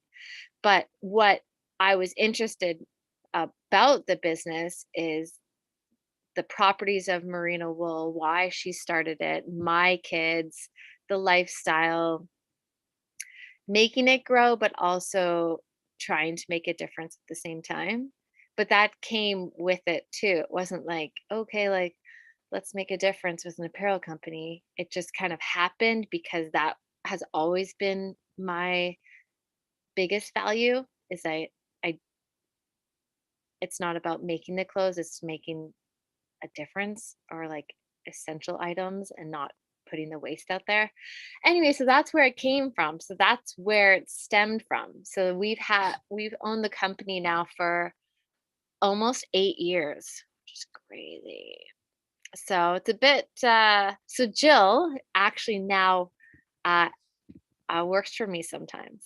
So my friend, yeah, so it's come like a full circle, but she's lovely and it's really great to have her and help me, but that's where it came from. And then my love of wool and everything about the properties has just grown because I understand it more. You know, I didn't know much at the time, but then just understanding the importance of it and where it comes from and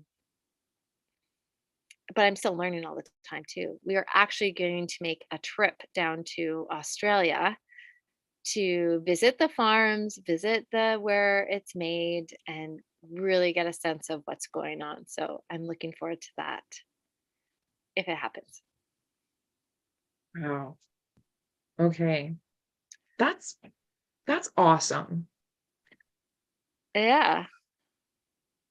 I Yeah. love how something like that, right? Like it's like the project sort of um oh man, I was reading, it was like in a leadership thing that I was reading. It's like how a good idea can outlive the brains that thought it up. A good idea can outlive the brains that thought about. Yeah, exactly. That's so Exactly. true. I like that.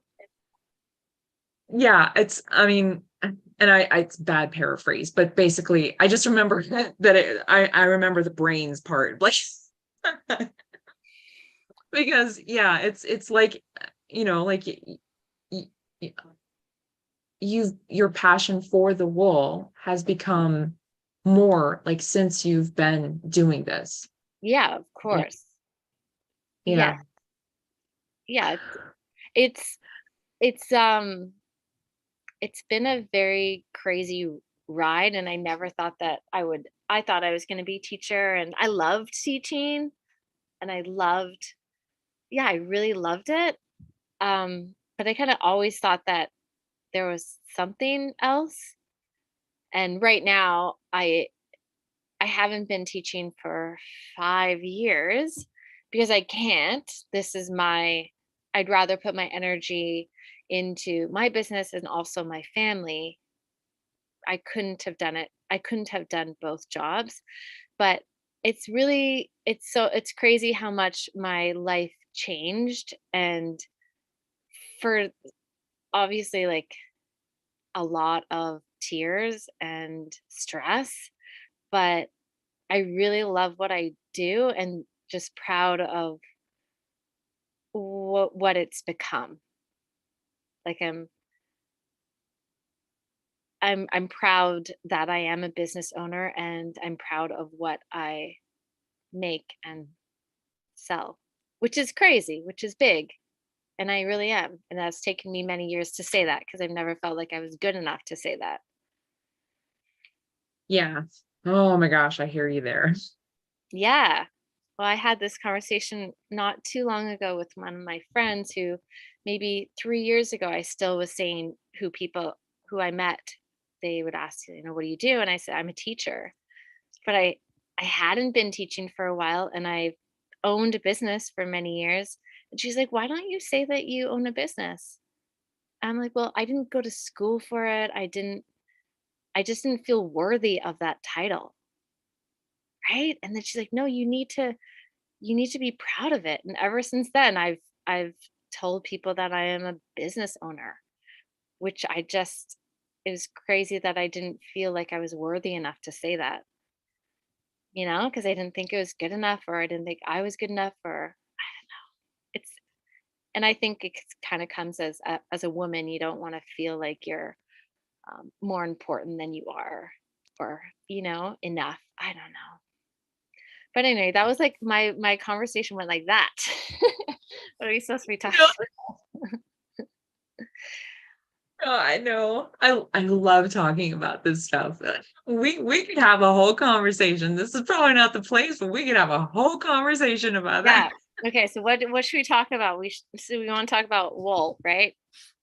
Well, okay. So you started out with pajamas. Mhm. Where did it go from there? Because you Okay. sell so much more than pajamas.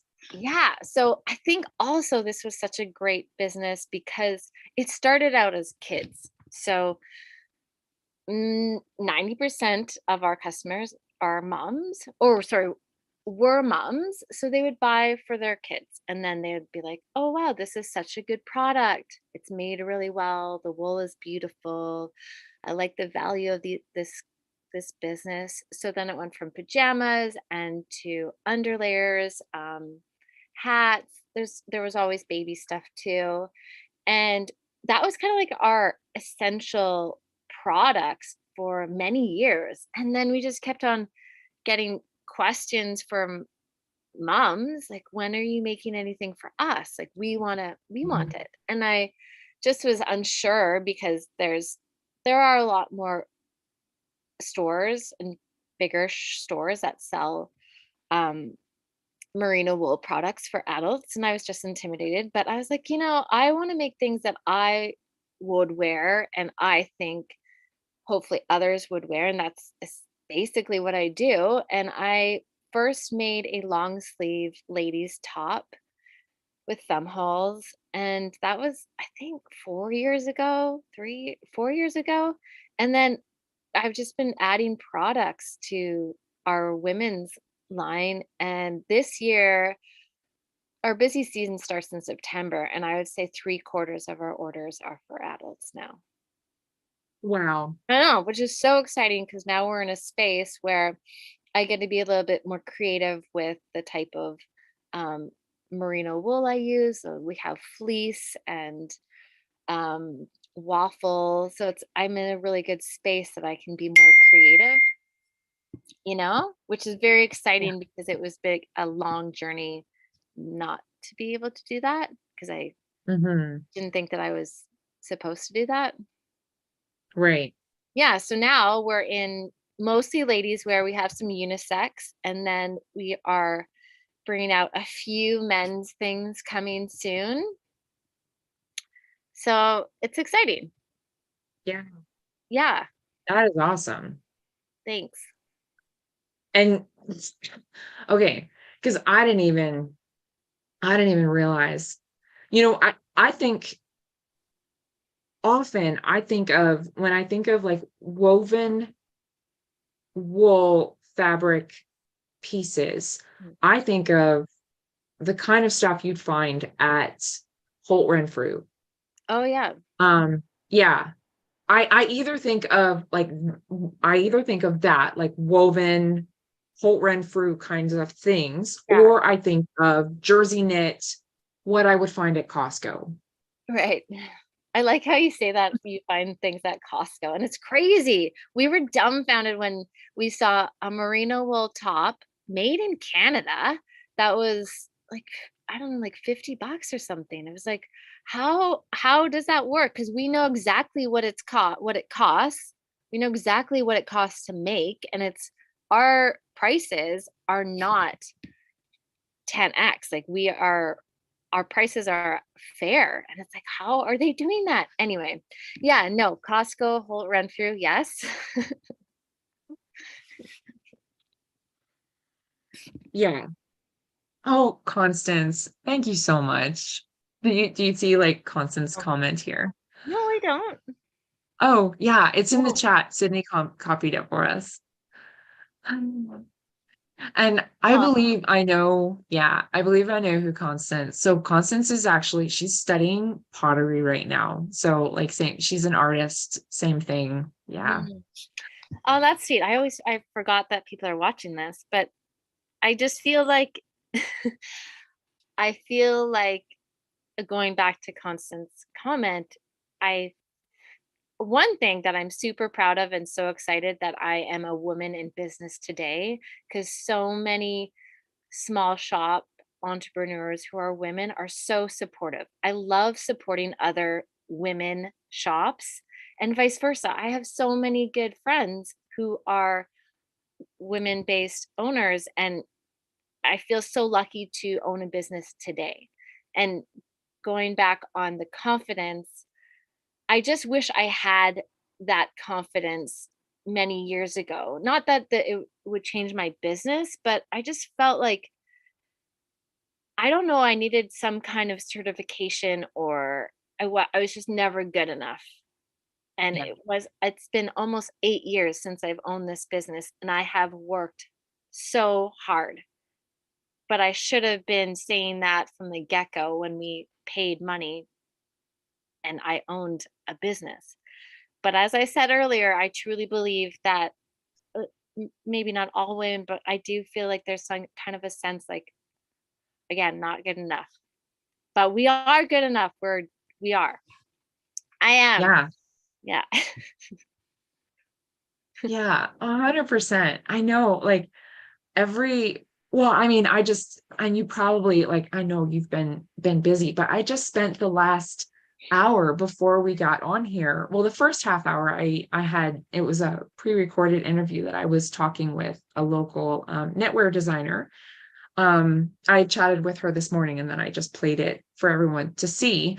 And then I spent the half hour before you were on here just going through a bag full of beautiful, beautiful products that our vendors have given for swag.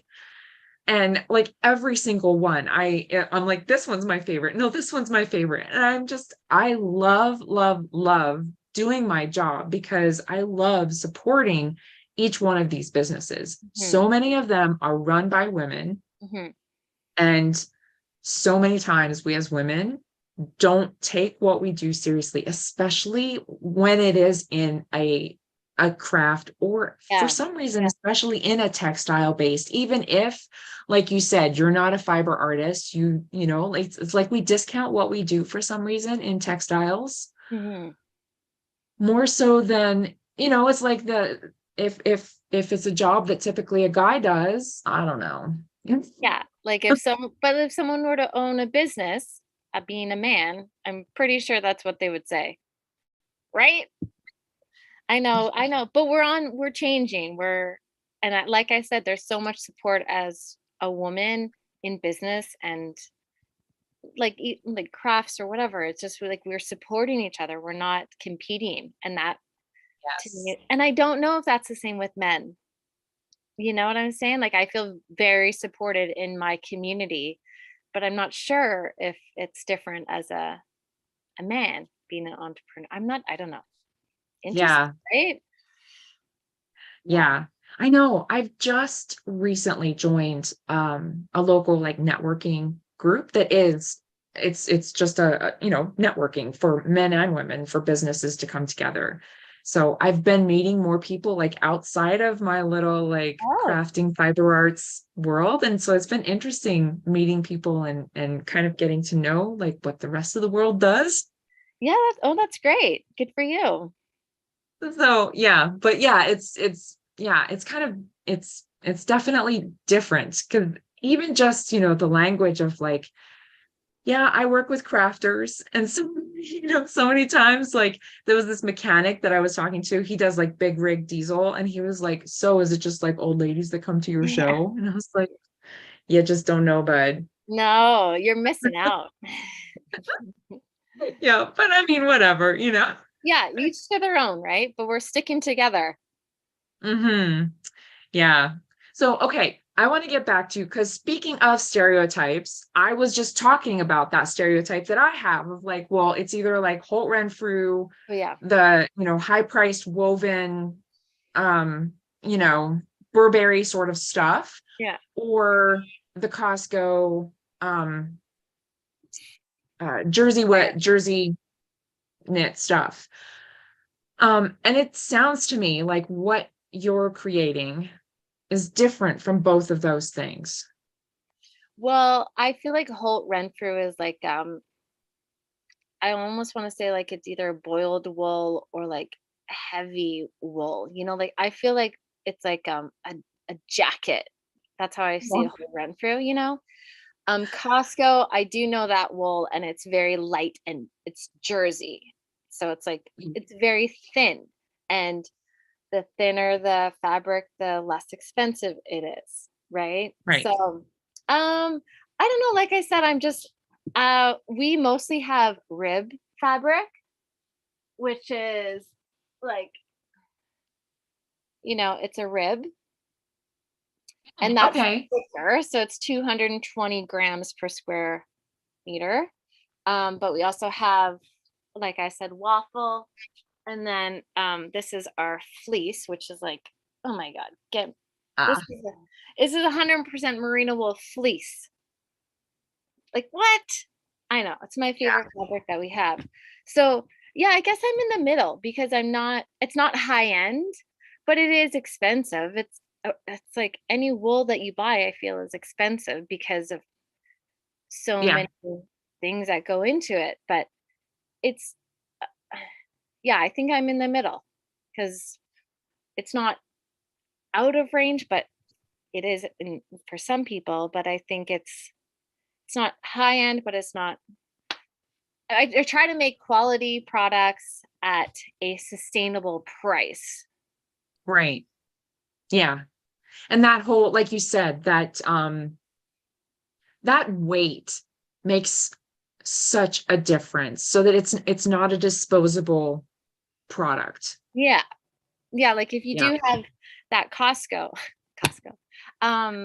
I do have one of those shirts because I bought one because I was like, this is crazy. How? Because one of my customers said they found one at Costco, so I went to go get one, and it's fine. It's not, the style is not my style, but I bought it because I wanted to see how it held up, and it's okay. It's fine, but yeah, the heavier weight, the more durable the wool is. Right. And the warmer it is, right? So obviously, like this is super warm because it's a really heavy fleece. But the Mm-hmm. light jersey it's mostly for summer, and it's lighter and less expensive. Is your fabric superwash treated? Like, is it washable in the washing machine? That's a great question. So yes, it is. Yes, it's a tricky question to answer because it sounds like it's not great. So every wool that is machine washable is what's called superwashed. And I've had a conversation with our merino wool supplier. It's less than 1% superwashed, so it's still a natural fabric, but without doing this wash, it's not machine washable and it's not as durable. So at the moment, we'd love to find something more natural for sure, but it's also sustainable that it lasts, Mhm. like if it's not treated with some sort, either natural or this wash, it's not going to last. So Right. that's not sustainable either. So Right. until we can find more of a natural, and I think they're working on it too. Like it's not just our wool. Again, it's any machine washable wool means that it had to be treated or else it won't last. So yeah, until we find something that's more natural, we are stuck with it. And honestly, we don't, we can't control everything that goes on with the processing of the wool. Like, we're not, that's not our company. We just buy from them. They are transparent with us, and we ask questions again with about superwash and so forth, and we trust that they're doing the right thing too. And Yeah. hopefully when we go down to Australia, we will see that as well, right? But yes, so long story short, it is at the moment, hopefully, something will happen. But again, it's such a small percentage of it that I don't feel like it's horrible. Yeah. You Yeah. know, like, Yeah. it's not, it's so, I feel like any fabric is so tricky. If you look at like any synthetic fabric, there's so many things that are in it that it's horrible for you. Totally. Horrible. Yeah. Yeah. And so it's like, uh, I think all in moderation, but we're all trying to do our best. 110%. You Yeah. know, it's like, Yeah. anyway, like even small, I had this conversation today. Yes, we want to support all small businesses, but if you can't, that's okay. Just like all in moderation is just try to do your best, Yeah. Anyway, so long story short, we're trying to do our best. We're trying to find alternative natural ways, but at this moment, we don't have one. Yeah. Well, and honestly, like not everyone, like if I was to make a significant portion of my wardrobe, especially in wintertime, like we just got a dump of snow. And I mean, you're in Vancouver, so you're laughing at me. No. It's supposed to snow here next week. Oh, but yeah, like we just got a dump of snow. And if I was to make a significant proportion of my wardrobe merino, from you, like I'm very busy growing a business, raising my kids. I have, my life is crazy. If I had to hand wash all of my clothes, like I wouldn't be able to do it, right? So there comes a point where like it needs to be washable in Yeah, order for it to be practical. and durable and last. Mhm. And like there's Yeah. all these ends, but yeah, like I said, it's a tricky conversation to have because it's Yeah. hard to explain it in the right way and to make it sound like it's not bad, but also could be better. You know, Yeah. we don't have the answers. There's It's some, be, but it's like, as my knowledge, I'm not sure who has those answers. yeah. You know, Yeah. There are so many things that, sure, yeah. But at the end of the day, I have to buy something to keep me warm from somewhere. So I can get an amazing fleece shirt from you, or I can get a synthetic fleece shirt that's going to put plastic into the water system every time I wash it. that's true. Yes, yes. You know? Toxins on your skin that you absorb, or there's like all of these things. Yeah, Yeah. I think the most important thing is to educate yourself before purchasing anything. Mm. And I think there's this big movement on being transparent, which is, I think, incredibly important as a consumer, especially when you're spending a lot of money on something. You want to know what you're buying, right? Yeah. Yeah. So yeah, we should definitely know what's in our clothes. 100%. Yeah. Totally. I know. I actually, funny enough, well, here's a question for you. Do you guys make underwear? Yeah, we do. Let me just show you my shop. I'm usually not here, but these are our new high-waisted merino wool underwear. They're 92% merino wool, 8% elastane, because we had to have a blend or else it would fall down.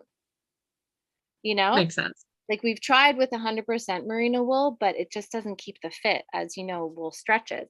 So these are our high-waisted underwear and they are amazing. I just launched them this year and honestly, like So good. Odor resistant, stain resistant, wicks away moisture. Honestly, I don't want to like sell my products, but they are anyway. Yes, we do have underwear for women. Okay, I am 100% sold. The Okay. reason it's so funny that I asked because I was like, I first of all, I went out to there's like an alpaca farm that I really, really love. I go out and help out with shearing whenever I can. And like she has a mill very similar to Anna's mill. And I love like going out. I really love it out there. And she gets socks. And so I buy socks for my husband. And he always has to be, he's always like really particular with those socks because they will shrink in the wash. So he washes them in the cold cycle and then they can't be put in the dryer, blah, blah, blah. So anyways, for Christmas, like 2 years ago, I found on Amazon of all places, wool underwear. And I was like, well, he really likes his like alpaca socks. So I'm going to get him wool underwear. Yeah. He wears those things non-stop, like winter and summer. He loves them in summer even more than winter. Yes. Yeah. Well, So yeah, are they kind of like, are they more like briefs or are they like he's a boxer briefs guy. Okay. So that's cool. Is it merino wool or what kind of wool is it? Yeah, it's merino wool. Nice. And they're not any special brand. They're from Amazon, so they're super thin. And honestly, he wears them until there's like nothing left to them. Wow, sounds really nice. Oh. Because like, yeah, they're not, obviously they're wool, so they're not the cheapest things in the world. And they're not the kind of thing that you can find at Costco. I didn't until, well, do you make them for men or do you only make them for women? No, I don't make them for men at this point. Well, there you go. Again, maybe You'll have one customer anyway. yeah. I think it's tricky because I'm like, what our shop is tricky because it's like, do I have to make everything for everyone? I don't think a lot of shops do that. I think there's a woman shop, a kid shop. Like, I feel stressed about making things for men when I know what to make myself. I'm not sure if I really know what to make for men. And No, that totally no. makes sense. I feel like no, you can shop at Amazon to get your underwear. But I have really beautiful women's underwear. Those will be on my Christmas wish list. I've been buying them for him for Christmas. Now he can return the favor. Yeah, yes, do it. Yeah, because like he like absolutely he loves them for all of the benefits you talk about, like the moisture wicking, all of that stuff. Yes. And also like our underwear for women, they are very good while menstruating because it keeps you warm. So it keeps your cramps. Like it's just comforting. It's just like, and this was the first year I've made them and I was like, oh my God, why didn't I not make them a long time ago? And I think good quality underwear is hard to find. And when you do find them, you're like, yes, they're amazing. So Yeah. merino wool underwear just makes sense. Yeah. Don't tell everyone because I don't want anyone to like, I don't want these big shops I don't want Costco starting making them. Great. They'll be like $10. And I'm like, oh my gosh, how do you do that? Man, you know what though? I feel like there's always going to be like people that will come directly to the source and want. Yeah. And Costco too, whatever, just do what you need to do. That's fine. It's all good. Yeah. No, I think there's that. I know I specifically spent time with because I have an older daughter. She's 19 now. She's going to university. And then I have the little ones. I have like two families. Oh, nice. But I specifically spent time with her when she started getting interested in like, I'm gonna go shopping with my friends and stuff. Like I spent time with her like she was like, Mom, all these clothes at, the store that she liked to shop at, that I won't name names, they're only $5 for these cute shirts. And I'm Oh like, my okay, God. let's go ahead and buy this shirt, and you'll see how many times it washes before it's all faded and it's actually like tearing the seams and all that stuff. And you won't, Mhm. it made it through maybe 3 or 4 washes, and then, Yeah. you know, so, and that all comes down to like, how thin can we make the fabric? Mhm. How, and like, you put it on a scale, how much does that shirt actually weigh, and giving her that education. Now she's very expensive to shop for, Uh, but her clothes last a very long time. yeah, that's a good thing to teach. My daughter is 5, my son is 8, but they know, like, I just did a photo shoot yesterday, and I don't usually have my kids in them because I yeah, I can take pictures of them anytime if I need a product photo or something. But I was like, okay, let's take some. There's a professional photographer, and I just love her and my kids. And it was just like, the pictures are so beautiful of my little kids, and I was so nice. But anyway, they're part of my business. They are a part. They know what we do. They love the wool. Every time I make a new product, they want it, and it just makes me so happy. But I have yet to have the conversation of why, or like why it's important to wear what you wear. I have yet to actually talk to them about it because I just think it's kind of the norm now for our family. Mhm. I'm not saying like they only wear merino wool, but it's important for me for them to wear quality clothes or hand-me-downs or whatever, but I have not yet to have the conversation of, oh, why it's important to wear such clothing, or buy from wherever. I do talk about dollar stores and stuff because that's the same thing. I want this toy. Yes, it's going to last for 2 days. No, you're not going to get it. It's the same thing with clothing, right? Yeah. But that's good. Yeah. We had that conversation. That's such a learning experience to go through that. Well, it was really on my mind, I guess, coming back to fiber arts. It was really on my mind at that time because I had just learned how to crochet, and like we're in these stores, and I just so vividly remember them having um these hats on sale. I mean, it was just their regular price, but it was like 3 for $15. Right. And they're like the knitted um cute little hats or whatever. And like we had just, and this was when I was still knitting with like acrylic yarn from Walmart, Right. or not knitting, crocheting. But I was like, I can't even freaking buy the yarn for that price. Right. And somebody, like some person, had to stand in a factory and make that hat. And then it had to get shipped over here.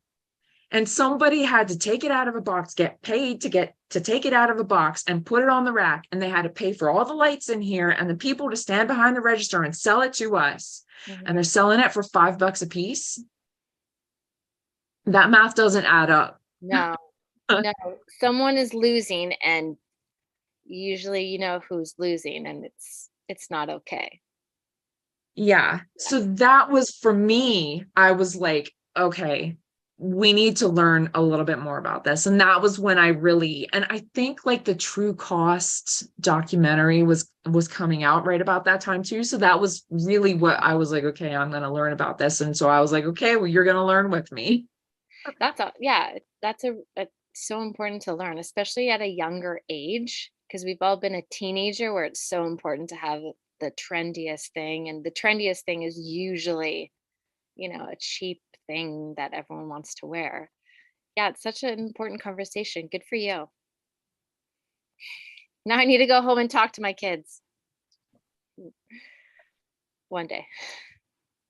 Yeah. Well, and I know it was kind of, I I guess, well, like Davida was saying with her well, I guess that was probably before you hopped on, but she was saying like she has a podcast with her daughter because during the pandemic, she and her daughter were having these conversations, and she was like, we need to have this conversation. Her daughter was like, well, let's actually have a podcast together. But Oh, nice. yeah, just like being able to have conversations in a relaxed manner instead of like, you're gonna listen to me, you know.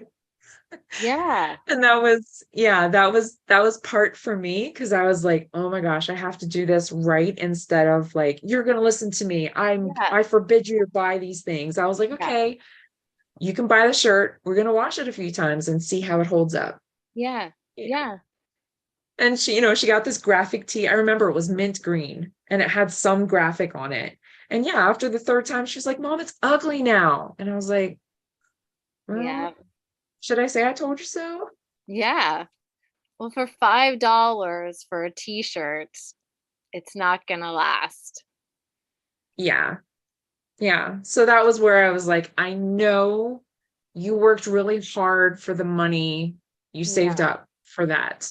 So, you know, this is where like the working hard, let's save a bit longer, Yeah. so that that hard work goes into something that you'll enjoy longer than you worked. Yeah. Yeah. That's a hard concept, but I think starting at such a young age and actually using their own money to do it, good job. So a parent win, we say. One of the few, right? Yeah, yeah, yeah. There's always a few that you feel like, okay, I won that. Good job. Yeah. So, okay, my friends, because I feel like we're friends now. Yeah, of course. Where can everybody find you? Oh, well, we are mostly online because our margins aren't very big, which means we don't mark up our prices to wholesale prices, meaning we don't sell in retail stores because they take a certain percentage, and we sell at a few just because um, we have a relationship with them. But you can find us at our store. We have an online store, simplymerino.ca. And if you're in the United States, it's simplymerino.com. You can find all of our products there. We're also on Instagram, simply_merino, as well as Facebook. That's about it. Where else can you find us? That's or yeah, yeah. No, that's it. Yeah. I'm this is where we are, and we're in Vancouver. I'll do a pop-up soonish. Okay.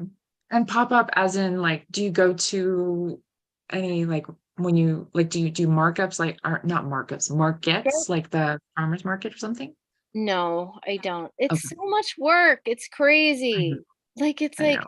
it's man, marketing is just going to markets. It's just, or even pop-ups. It's so much work.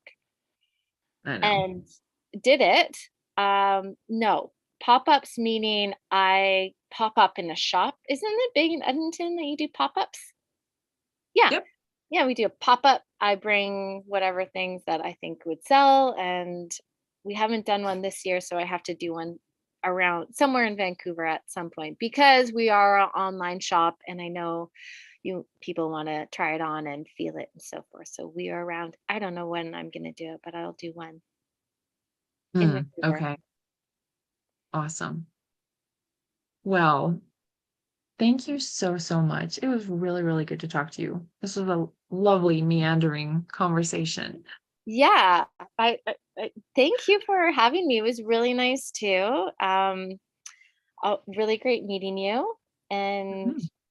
thanks for chatting with me. I hope I talked about something relevant, but Yeah, yeah, you totally did. I mean, we could have like really done a deep dive into wool.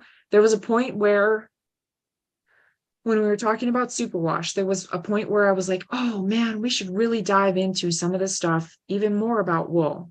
but then we talked about something else and it was just as wonderful. So it's all good. Well, thanks, Holly. Yeah, thank you, Shannon. Okay, well, hopefully I'll see you again. Okay, take Okay. care. Bye. Bye. Okay. Well, hi, Sydney. Hello.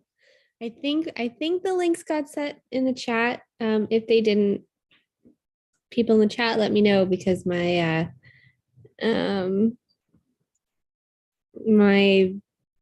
links aren't sending for some reason. Only some of them are getting through. I don't know why. Okay. No worries. Okay, yeah, it looks like none of like the website links were sending. I'm so sorry, everybody. I don't know why they're not sending. Oh, so weird. Yeah. Oh, she sees the live chat in the Zoom windows for Shannon and Holly and you. Okay, poor Susanna. Yeah, I'm sorry, Susanna. None of my links are sending, and I don't know why. It looks like you can't put links into a YouTube chat. I'm confused. Oh, that's Maybe weird. we'll figure that out for tomorrow. Because I'm scrolling back and like no links I shared are anywhere here. What if I do that? That works. Okay, that works. That's so funny. Anyways. Yeah, or .com. Yeah. Yeah. Hi, Susanna. I feel like I know you because you were on last night. So yeah. Yeah, so that was I really enjoyed that chat. It was funny because yeah, when she was talking about the superwash and she was and almost like apologetic about the superwash, and I was like, man, girl, don't apologize. Like, we need stuff that's practical. And at the end of the day, I would much rather have something that I can wear, put on, and wash, and I know is not going to be plastic. And yeah, then I wanted to ask her, I had wanted to ask her more like what she's learned just about like merino and the qualities of working with, because well, are you a weaver, or do you like, what do you do, Sydney? Everything. I'm a multi-crafter, so I mainly knit, but I also sew quilts. I have dabbled in weaving and dabbled in spinning, and dabbled in a bunch of other things. Okay. Yeah. Okay. Because I had wanted to ask her about like working with some of these other, like the waffle weave and some, the fleece and everything, like working with them. Like what it's like working with them versus, although I think she was saying before, like when she was talking last night, I think she was saying that she really has just worked with this. She hasn't worked with like other types of fabrics, Yeah. So From my experience, they're usually like a knit of some sort, so there would be stretch to it, which is always fun to sew. yeah. But if they're like, this is just like me thinking about it, like when they're heavier weight, those would be like really nice to sew with, because even if there is stretch, they'll still just usually go through the machines really nicely and stuff. Yeah.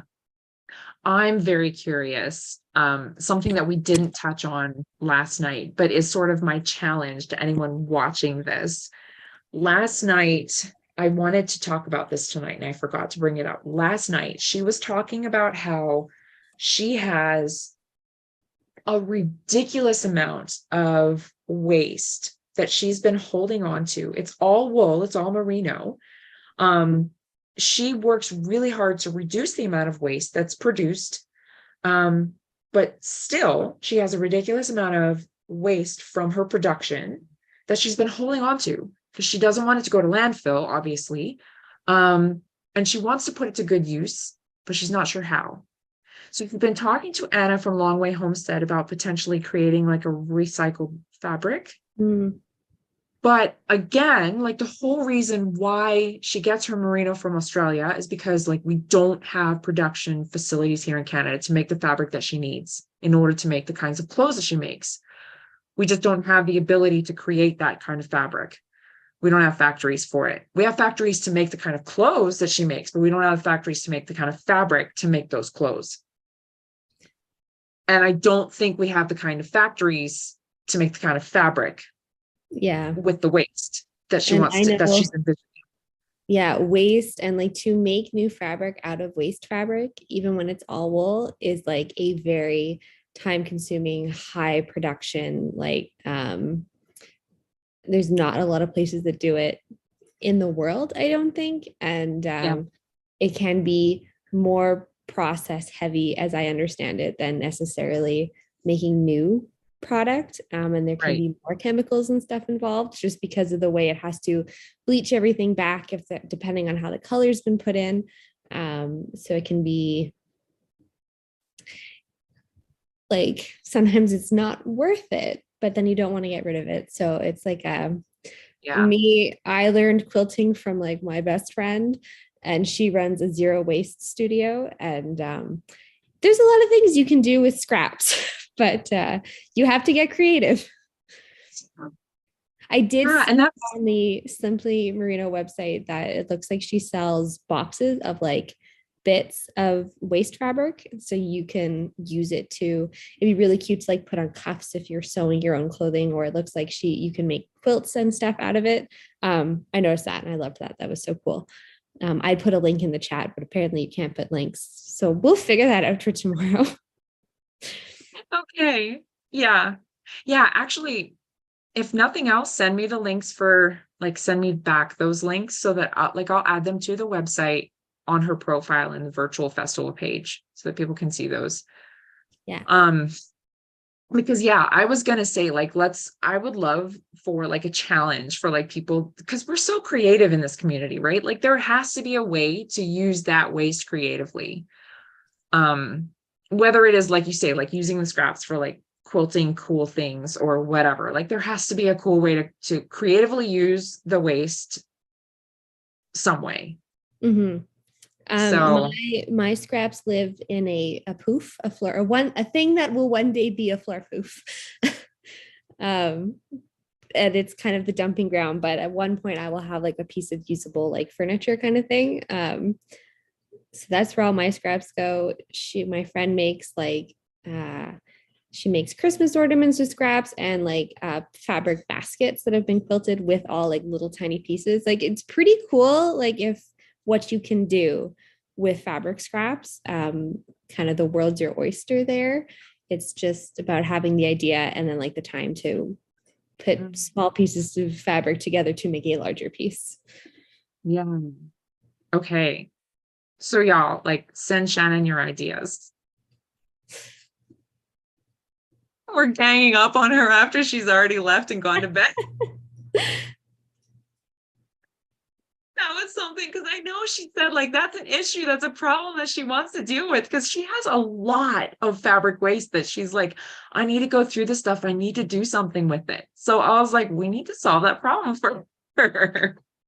It could be like a cool challenge or something for her to like send people boxes of the scraps and like people come back with ideas. It looks like there has been some of that on the website. Like that could be pretty cool. Yeah. So anyways, okay. Well, we're now like 4 minutes past 9:00 now. So I guess that's it, y'all. Thank you so much. Thank you, Sydney, for helping with more than just moderating the chat. And thank you everyone who's hopped on here this evening, joined us for the virtual festival day 2. It's been a lot of fun. I had a lot of fun chatting with Shannon and showing you guys all the swag. So yeah, thank you so much. And yeah, we'll sign off now. Y'all have a great night. Nah.